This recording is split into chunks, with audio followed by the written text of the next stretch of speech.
শরীফুল ইসলামের দুর্দান্ত ডেলিভারি, রীতিমতো বোল্ড, রহমতুল্লাহ গুরবাজ মাথা নিচু করে তাকিয়ে রইলেন মাটির দিকে। কি ডেলিভারি করলেন শরীফুল ইসলাম! সত্যি যেন বুলেট গেল কানের পাশ দিয়ে। রীতিমতো ইয়র্কারল্যান্ডের ডেলিভারি এবং বোল্ড, সে কি উদযাপন শরীফুল ইসলামের। তবে এর আগে ঘটেছে এক মজার ঘটনা। একটা ডেলিভারিতে 2 বার ব্যাট চালিয়েছেন দরবেশ রাসুলি, নিজেকে বাঁচিয়ে নিয়েছেন বোল্ড হওয়ার হাত থেকে। তাই তো সাইফুদ্দিন আউটের আবেদন করলেন। তবে এই যাত্রায় ব্যাটসম্যান রাইট। নিয়ম আছে, বল স্টাম্পে আঘাত করতে চাইলে ব্যাটসম্যান সেটা লাথি মেলে হোক কিংবা ভেট দিয়ে হোক সেটা সরিয়ে দিতে পারবে।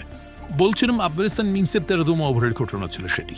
মোহাম্মদ সাইফুদ্দিনের করা ডেলিভারিটি সজোরে ব্যাট চালিয়ে দেন আফগানিস্তান ব্যাটার দরবেশ রাসুলি, আর বলটি তার ব্যাটে লেগে সরাসরি স্টাম্পের দিকে চলে যাচ্ছিল, অর্থাৎ ইনসাইড আউট হবেন দরবেশ রাসুলি।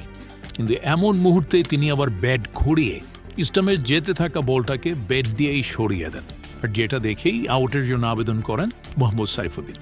কেননা সাইফুদ্দিনের কথা ছিল দ্বিতীয়বার ব্যাট দিয়ে আঘাত করে বলটাকে সরিয়ে দেওয়া হয়েছে, কিন্তু আম্পায়ার সেটাকে হেসে উড়িয়ে দেন। কেননা এখানে নিয়ম আছে, যতক্ষণ পর্যন্ত ব্যাটসম্যানের দ্বার প্রান্তে বল ততক্ষণ পর্যন্ত ব্যাটসম্যান যে কোনো পর্যায়ে নিচে গিয়ে বাঁচাতে পারবেন। আপনারা একটু ভালো করে দেখলেই বুঝতে পারবেন, দরবেশ রাসুলির ব্যাটে বলটি লেগে বল সরাসরি স্টাম্পের দিকে চলে যাচ্ছিল। পরবর্তীতে সে নিচেকে বাঁচানোর জন্য আবারও ব্যাট দিয়ে বলে আঘাত করে। তবে যাই হোক, বিষয়টি মজার ছিল এবং হাসতে দেখা গেছে মোহাম্মদ সাইফুদ্দিনকে।